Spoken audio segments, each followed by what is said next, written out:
Hey there guys, Nervous Dragon Cards, and today I'm going to be doing a deck profile over Sanctuary Guard Dragon, the card I have been the most disappointed with in the entirety of these series Royals. And with that being said, let me explain. So, I've talked about this a couple of times. Think Saver Dragon, while is a card I very liked because it's pretty much the same problem I have, it did nothing Royal Paladin, and it was the best thing that Royals had, which was this multi-attacking Vanguard Dragon. And besides the fact that it could take advantage of some of the generic soul charging, the fact that it was a Seeker, had no correlation to anything Royal Paladin, and it just confused me.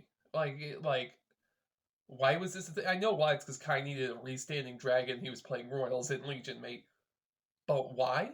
And then we'll get to Sanctuary Guard Dragon, a card that's has nothing to do with Royal Paladin. Even his seriously, I liked his original form. I liked his unit. They were very, hey, instead of grade 2s, I'm doing grade 1s, but I'm still doing the Royal Paladin thing of calling out things, gaining power, distributing power across the field, unity, stuff, and moving forward. But then this guy's like, I just rest 3 grade 1s in my back row if I was not boosted to restand with no drive minus or anything, and the only thing I actually get for having grade 1s on the field, besides some arbitrary condition, is if my opponent's at grade 2 guard, I have a singular grade 1 on the field, I get a crit. What is that? But with that being said, it is still very much, besides the Chaos matchup, which case you would play Majesty if you know you're going to fight the Chaos matchup, this is without a doubt the best deck Royals has currently. And even when the Jewel Knights come out, I still believe Sanctuary Guard Jewel Knights is easily going to be the best V-Series deck. Although I'm personally going to play Majesty Jewel Knights. And like I said, if you know that you're going to fight Chaos, Majesty will be the better matchup. You do still need to play smart, but it will be the better matchup. And with that being said, let's get into the actual deck profile. And so here we are with the deck profile. Overall, this will just be probably a fairly standard Sanctuary Guard deck with a few techs here and there that might be a little different. But with that being said, let's go ahead and get started with 4 of the boss card himself, Sanctuary Guard Dragon, followed up by 1 copy of my not Heavenly Spears, as I like to call him, Asparagus. I know it's not how you're supposed to pronounce it, but I just read it as Asparagus, and I think it's pretty funny. So basically, yeah, you got Sanctuary Guard, big double crit, swinging Vanguard, really strong, like I said. I'm not going to repeat any of my problems that I said at the beginning of the video. And yeah, so strong card. This is definitely the build that I would take to any kind of regional currently right now before Jewel Knights come out, which that'll be a whole nother thing entirely. But you do have the 1 copy of Mister not Heavenly Spears Asparagus here. That can counterblast 1, Soul Blast 1, give 2 units 2k. But if you have 4 more damage counter charge, so he's a Soul Blast 1, give 2 guys 10k. Really nice, really strong. Followed up by 4 copies of Winston. I might actually play this card in non-Sanctuary Guard decks, but in here specifically, he gets all of his power, Counterblast 1, Tech Top 7 for a grade 1. Really strong, really good. The fact that he's a pretty easy generic searcher for grade 1s, even though it's only top 7, like I said, does tempt me, especially in premium, to possibly play him in non-Sanctuary Guard decks. But following that up, I do have 3 copies of Alvariat. He's also just been such a good toolbox card. He is pretty restricted, can only play from hand, can only call to open rear. But to me, that's personally really fine. Following that up, I also got 2 copies of Akane. Grade 2, it calls out a grade 1 guaranteed from deck. Really nice. Plus I like playing Akane when I can. Then 2 copies of Great Sage Baron, the old man. So, I honestly might bump this up to 4. I'm going to be honest, because this card is nuts. Alright, so if you guys don't know what Baron does, it'll be here on screen, but basically, whenever one of your other units attacks, you can, for that battle once per turn per copy of him, give that card 5k power. But then if it's a grade 3, you can counterblast 1 retire it to give it a crit for turn. So, with Sanctuary Guard, you can have him swinging in twice for 3 crit. In fact, I got this one insane combo once where I had both of these, and I had 3 open damage, so I just swung them both at rear intercepts, and came in for 4 critical, and I hit 2 crits on my first twin drive. So I was like, all right, so 6 critical, they blocked it, but they didn't have enough for the next tech. So I was like, all right, so it's like 6 critical. All right, again, 6 critical.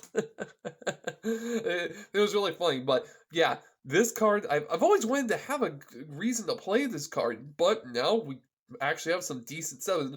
And from experimenting I'm doing with Jewel Knights, this might also be played in a dedicated Jewel Knight deck as well.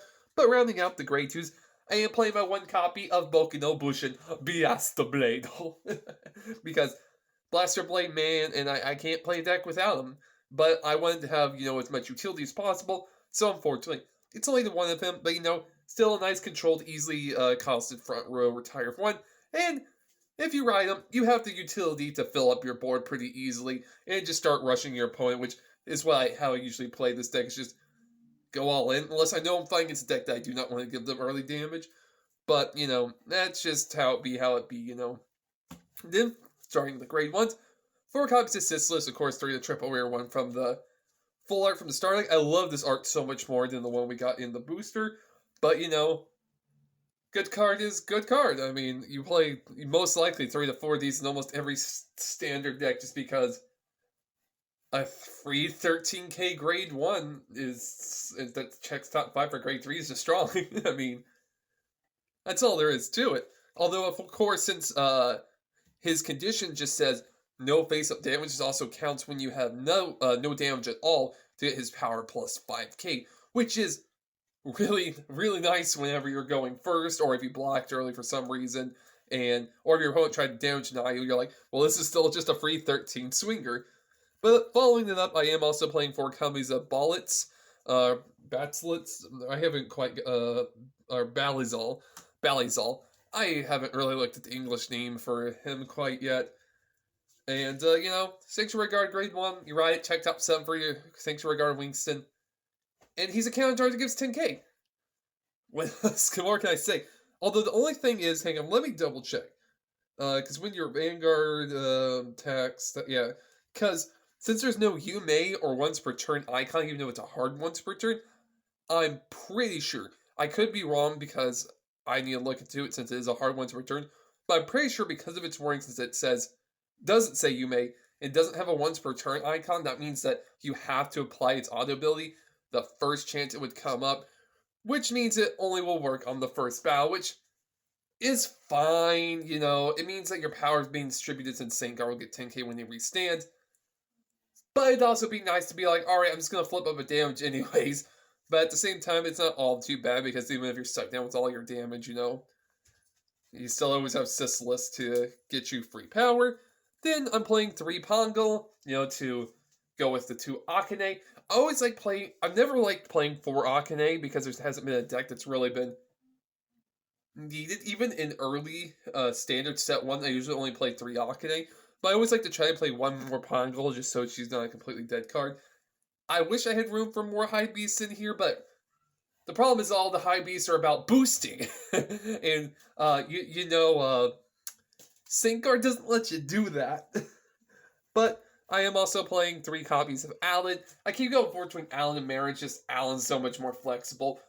But Marin can still draw you a card, and you can rest him and stuff, so it's whatever, If you want to play Marin instead of Alan in this deck, it probably really doesn't matter. I just like having the early game flexibility. But rounding out my Grade 1s, I am playing 2 copies of, I always forget how to pronounce his name, Cynegiels? But anyways, he's a Grade 1, says when he attacks or boosts Soul Blast one if you're at Grade 3 or greater, gets 10k. So it goes up to 18 when attacking or boosting.